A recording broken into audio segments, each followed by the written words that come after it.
Here I am in Southwest Florida. I'll show you my tomato plants. It's May 22nd. It's getting close to the end of the season because once it gets too hot out, your blooms will fall off. So, kind of glad I'm getting a break because tomatoes growing can be quite a bit of work. They get quite a bit of diseases, so you constantly have to be monitoring them. And also, if you want to half-ass your garden, you just put them in buckets. And then as you can see, you got to tie them up, stake them up. But I've had great success, honestly, and it's been fun. But if you're a beginner, just always remember you need to keep them watered. You don't want to overwater them, but you definitely, in the heat, you want to water them at least twice a day. And get rid of any leaves that look like they could be diseased, which is when they have black spots on them or they start turning yellow, because the disease can spread.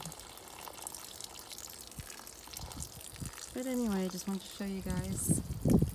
This is going to be probably the last of my tomatoes, I'm guessing.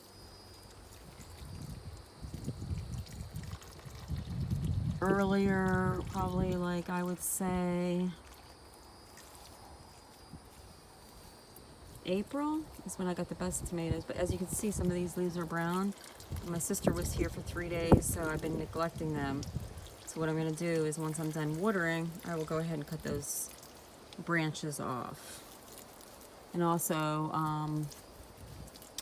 if you see the shoots there in the middle, those are suckers. And it's best to cut those off because then your tomato plant will be every which way. And that's not a good thing. You want to keep them down to 1 to 2 stalks. Otherwise it gets very complicated and branches start falling off, tomatoes start falling off.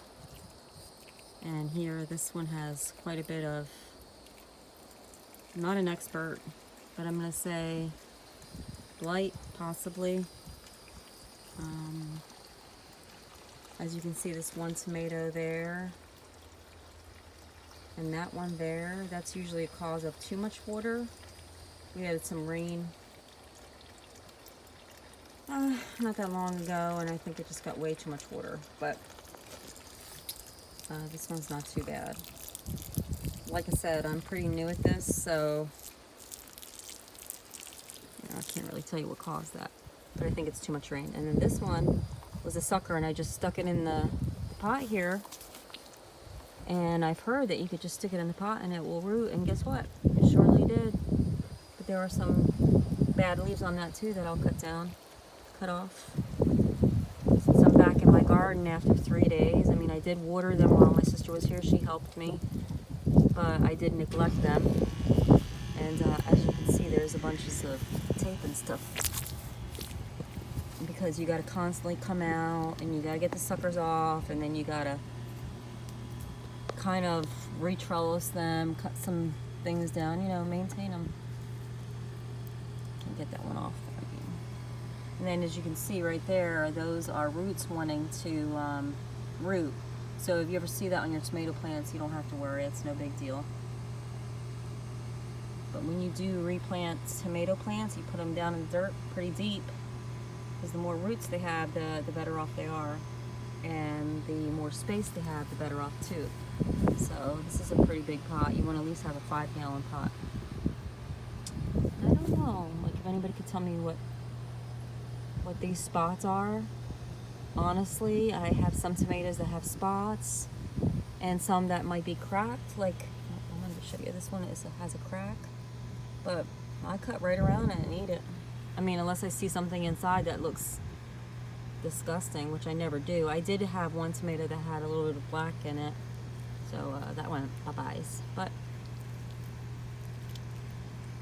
so I'm gonna go ahead and give them a good water. This is kind of high, but I really don't have the time right now to do a slow soak. So once in a while you can do this. You want to try to keep the water from hitting the leaves too much, because that's what causes blight and other things like that. A lot of people who grow tomatoes, they will cover up their dirt here with, you know, chips or some type of plastic cover. But I'm kind of a lazy gardener, so I'm not going to do that.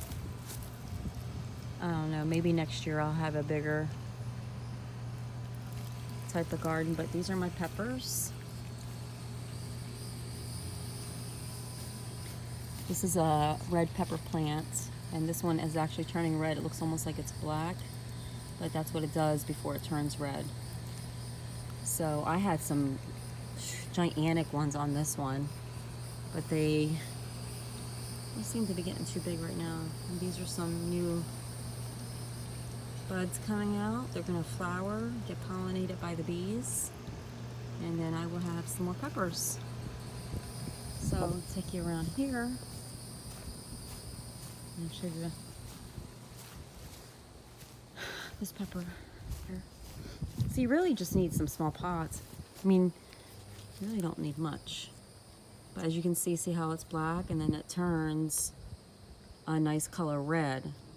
And so here's one. And this was actually from an orange pepper. I just went ahead and put it in a pot, and it started doing this. I actually got a pepper. And then I have some down here that I just stuck in this pot. And honestly, there's way too many pepper plants in here, but I didn't think it would really take, but it did.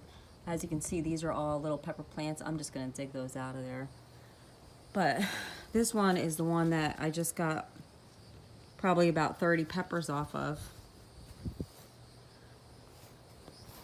which was a lot. I gave some to my sister, and she's going to make some steak with peppers tonight. But they're so good, guys. So good. I do have a green bean plant. I don't know how successful I am. You can see how successful I am with this. I don't know. Something's attacking the leaves. I do have some peppers on there. I mean, peppers. Green beans. I'm not going to edit that out, because I don't give. Oh, and I also have some spicy peppers, which I gave all of them to my sister, because I do not eat them. But I was given a couple of plants, and I just wanted to grow them for the fun of it.